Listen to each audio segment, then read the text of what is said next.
أعوذ بالله من الشيطان الرجيم بسم الله الرحمن الرحيم رب اشرح لي صدري ويسر لي أمري واحلل عقدة من لساني يفقهوا قولي. Assalamu alaikum rahmatullahi wa barakatuh. Dear brothers and sisters, welcome to another episode of Youth Perspectives. Throughout our lives, we're given many unique opportunities. We're given opportunities to do the most with what Allah subhanahu wa ta'ala has given us. Opportunities that can change our lives in both good ways and bad ways. These are the two options that we're given throughout our lives. And the door of repentance is always open for us. Allah subhanahu wa ta'ala, until the moment that we die, there's always a chance for us to repent and change the side that we're on. Throughout the story of Karbala, we see many sides of that coin. We see the army of Yazid and the choices that they made. We see the 72 companions and their choices. And then we see someone who was somewhere in between. Someone who came from the army of Yazid and ended up dying for Imam Hussein alayhi salam. That person is Hazrat Hur. Today we're going to be looking into the life of Hazrat Hur. But specifically, we're going to be looking into how Allah subhanahu wa ta'ala is always ready for us to seek forgiveness. We're going to be discussing that and more on today's program, inshallah. Joining me today, we have Brother Ali, assalamu alaikum. Wa alaikum assalam. Joining us, Brother Shazal, assalamu alaikum. Assalamu alaikum. I want to just start out by asking, how do you guys feel during this month of Muharram compared to, last year? I would say that is pretty much the case every year. You just learn more about Imam Hussein alayhi salam and his companions. I mean, that's what we would hope. Yeah. Inshallah. Yeah. I mean, the only thing, every year, of course, you're learning about Imam Hussein alayhi salam and his companions. So when you know more about them, you kind of relate more and kind of feel closer with them. And also, I think that if there's something that's actually particularly different from other Muharrams, it's kind of going a little faster than some of them. Last year's particularly, it's already the fourth. Fast. That is. Yes. Brother Shazal, how are you feeling during this month of Muharram? As time has progressed, I've noticed every year that my maturity level increases, and through that, it's helped me realize how important Muharram is, and also how significant it is for us Shias. It's a very important way for us to realize the importance of the family of the Prophet, and also the sacrifice Imam Hussein did for saving Islam. So yeah.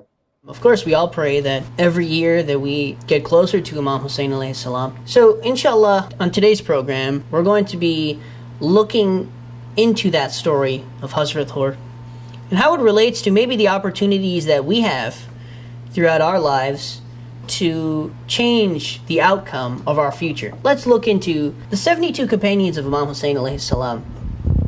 For Hazrat Hur to be able to make that step and gain forgiveness from Imam Hussein alayhi salam, change his entire destiny from that one moment.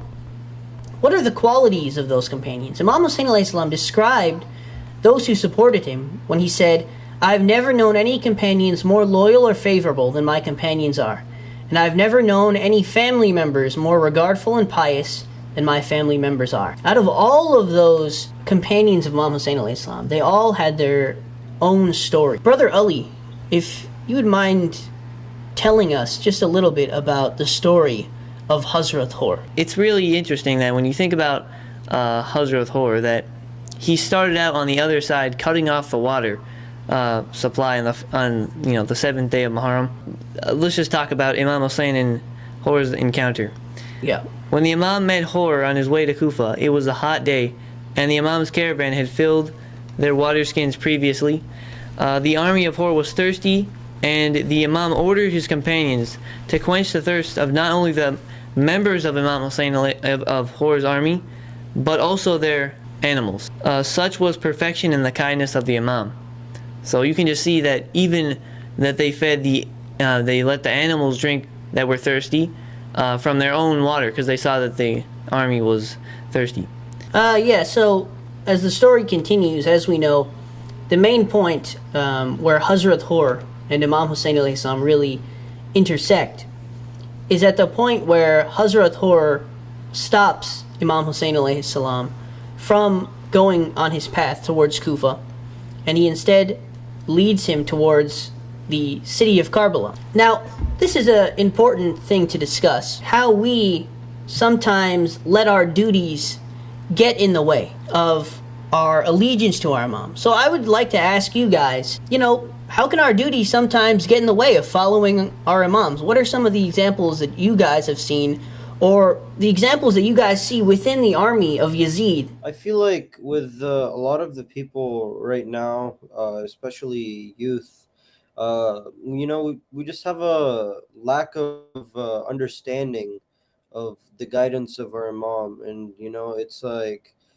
we put our other personal desires and ambitions in front of our religious aspects. Like, for example, you'll be like, oh yeah, sorry, I have a test I have to prepare for, so I can't come to the masjid. You should always create time for the masjid, because that's where you learn and basically be able to learn how to follow in the steps of the imam of our time, and also learn from our previous imams. If you're looking at, for example, our duties and our responsibilities, you're looking at as well the role that the societal pressure plays in that. And of course, as Muslims, we see that all the time, that there's a lot of things that are against our religion, or Muslims are kind of pressured to, believing different things. A lot of us newer generation face the fear of criticism and like backlash. So it's like some of the youth are scared. They're like, oh, what if we're left out of for example, gatherings and stuff like that because of my religion. So that's why they don't really embrace their religion as much as they're supposed to. And it can really put an effect on how you are following your religion and how close you are getting to your imam. Well, if you were talking about, when our duty gets in the way, I think this is the best example with Hur, because Yeah. what he had to do was, he was going to have to be part of killing Imam Hussein alayhi salam, and those were his orders. So would he have gone through with that, or would he have stood against what he knew was wrong? Because society, we can say that society pressures us today, that maybe Muslims, certain attributes are being put forward in so many things. Of course. But I think what's most important is standing firm in your beliefs, and that's what he did, because he wouldn't have the blood of Imam Hussein alayhi salam on his hands. He knew that was wrong, and he said, what, even he sacrificed his life. Now, so many people think, even the Kufans, they sent thousands of letters pledging their allegiance to Imam Hussein alayhi salam, yet even some died for him too.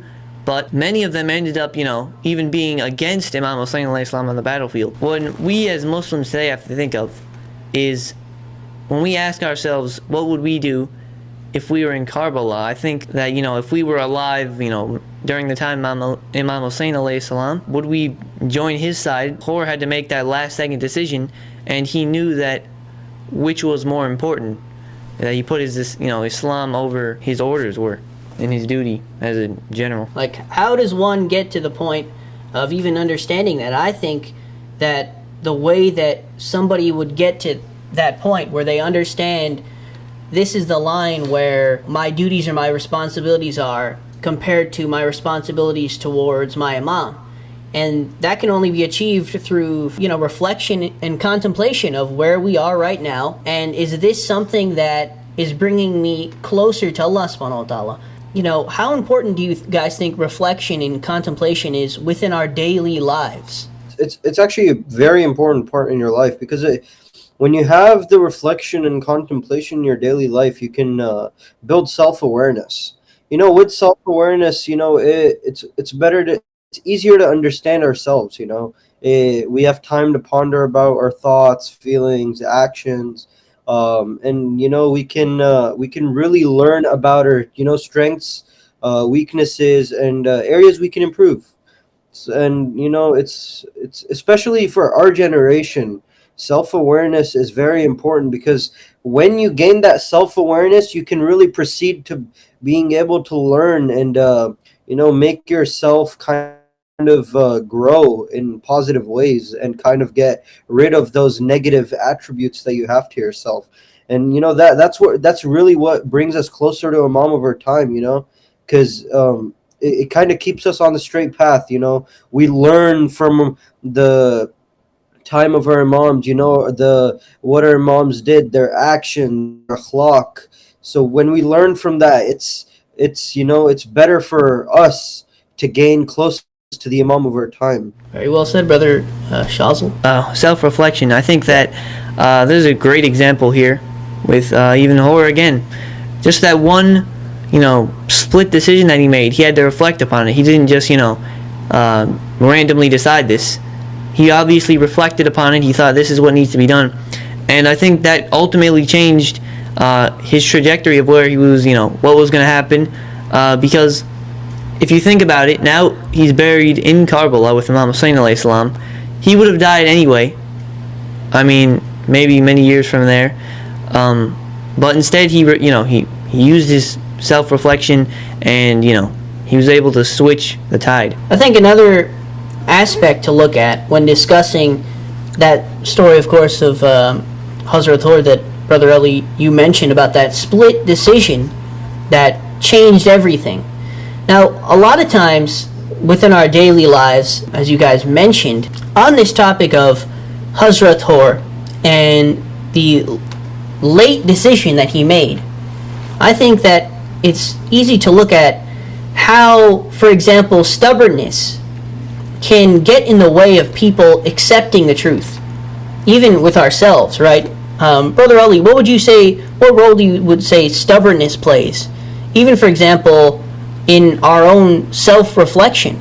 There are a lot of things that we don't take enough time to reflect on in terms of the significance of it. One of the great examples, I think, is studying for a test, right? If somebody has a big test coming up, and you procrastinate, you get to the last second, and you barely pass, but it's just because you were able to study with the last 5 minutes and you barely made it, right?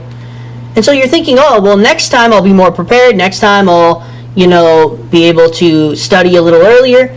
But you don't do that. Next time, the same thing happens over again. You make the same mistake. And that happens because we're not paying enough attention. We're not reflecting upon the little mistakes that we make.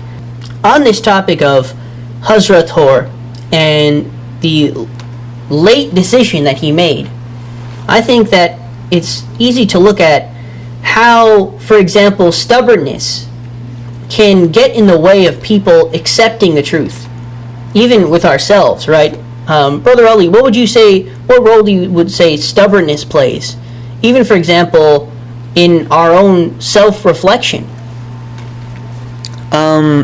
It could be that you're too stubborn to see, maybe some problems or some, errors, or, unwilling to, compromise those, problems for, ego and whatnot. Yeah. So, I mean, that's I don't know if it's exactly stubbornness that, gets in the way. Maybe it's, stubbornness is the closest thing I can think of. But yeah, sometimes, with our self-reflection, we can see, can we realistically say that we reflect, I heard that 1 hour of self-reflection is more valuable than 40 years of worship. So, Interesting. I think, if you can just reflect at least 1 hour a day, you should see some effects in, just improvement overall. Brother Shazal, what role do you think stubbornness plays in our, lack of contemplation? And stubbornness, it's hard to say, because there's a lot of youth nowadays. I'm giving a lot of youth examples because the best way in order to learn for our generation is going through the youth. So it's a lot of the youth nowadays, they're kind of feared of being judged the wrong way.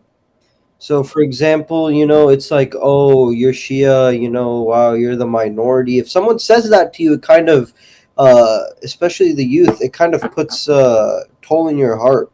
But in reality, when someone says that to you, you should be proud because you're following the Imam of our time. You're following Sirat al-Mustaqim, the right path. And it's very important because that's how you define yourself. And another thing is, a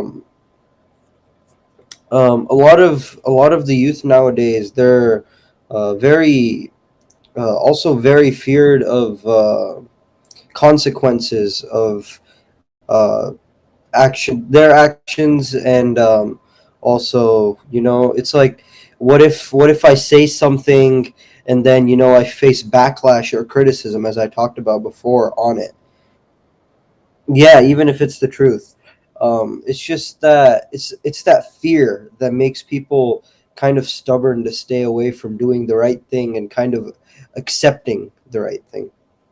I think that just to add on to that, in, for example, the story of Karbala, we had the two sides. For example, Hazrat Khor and Umar ibn Asad.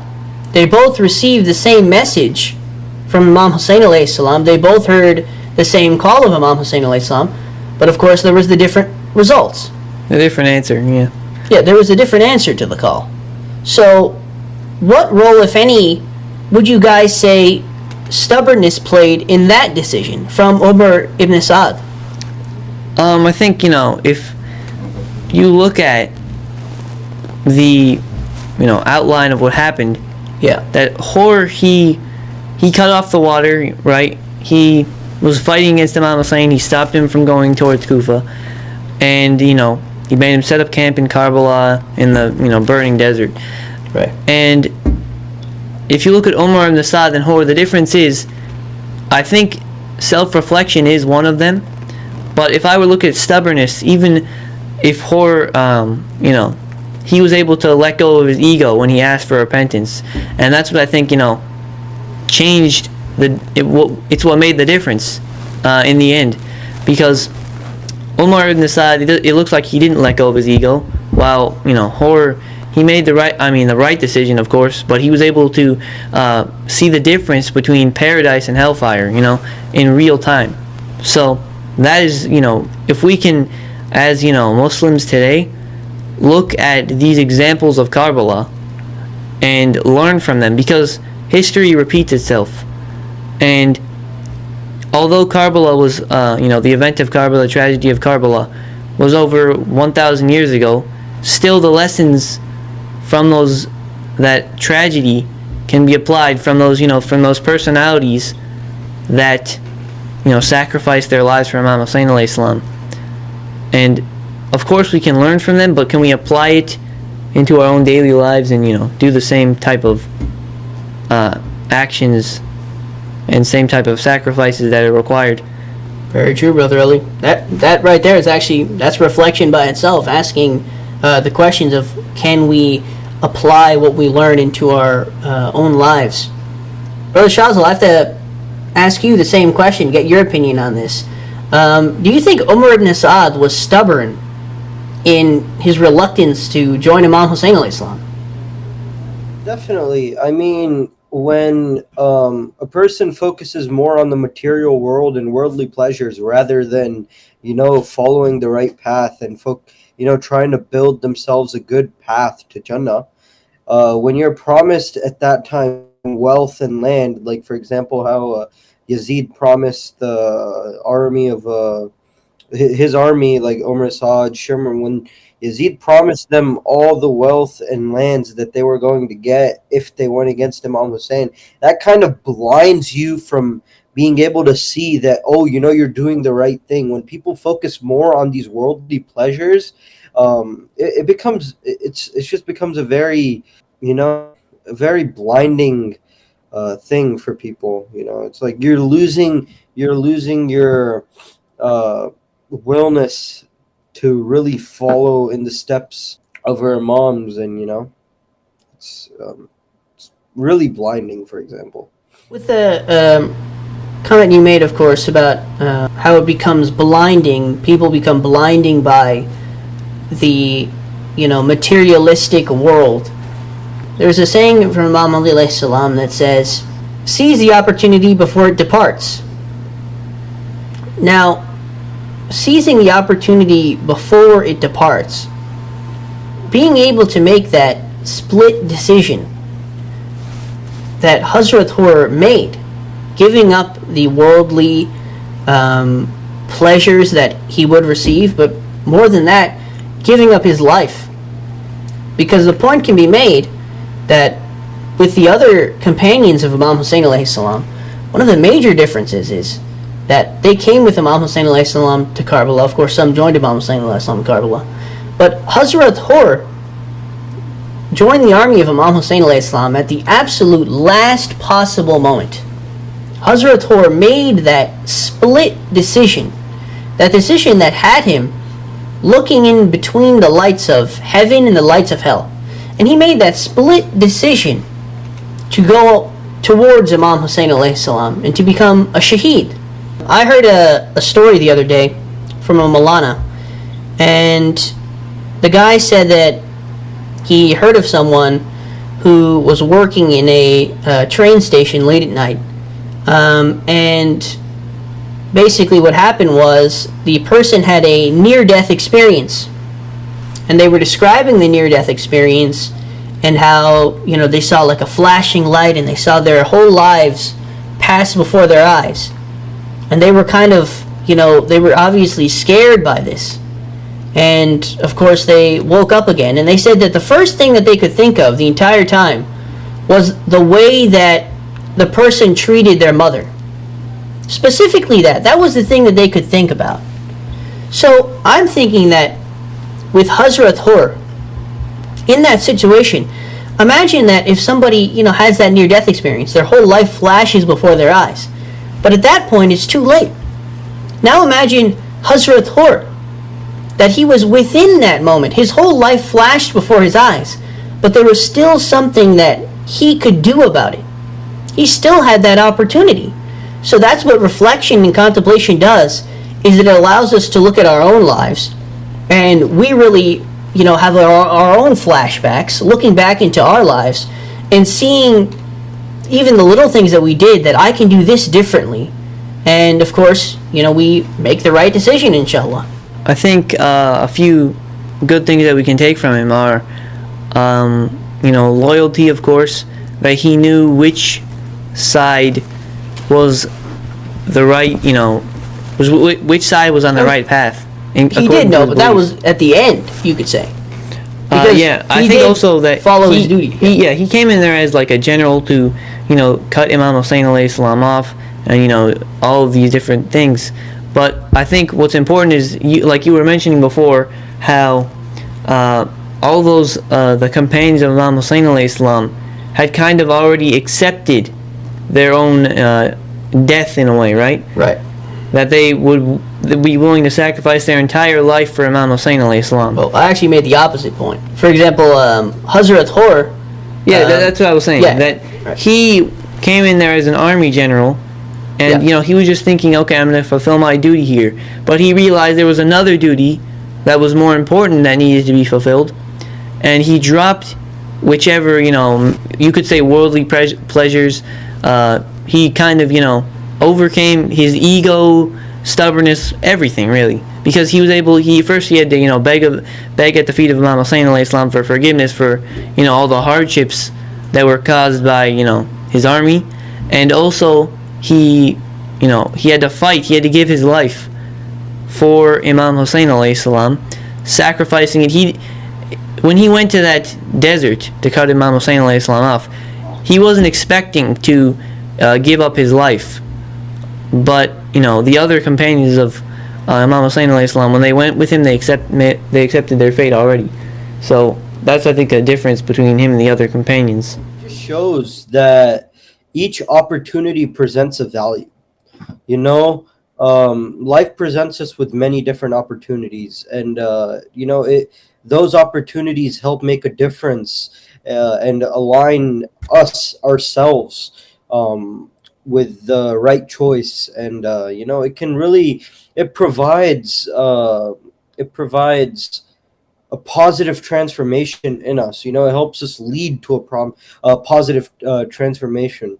And it's not just it doesn't just affect you. Sometimes it affects other people too. Like, for example, her actions also led to his son joining the army of Imam Hussein, not just Hazrat Hur. So it's opportunities like these that can kind of help affect you in a positive way and others in a positive way. Revolving around contemplation. We looked into the story of Hazrat Hur. We looked into the decision that he made, how when his life flashed before his eyes and he saw everything that had led up to that moment, where he was standing against Imam Hussein alayhi salam, he was able to look into that moment. He was able to find out exactly where he was. And instead of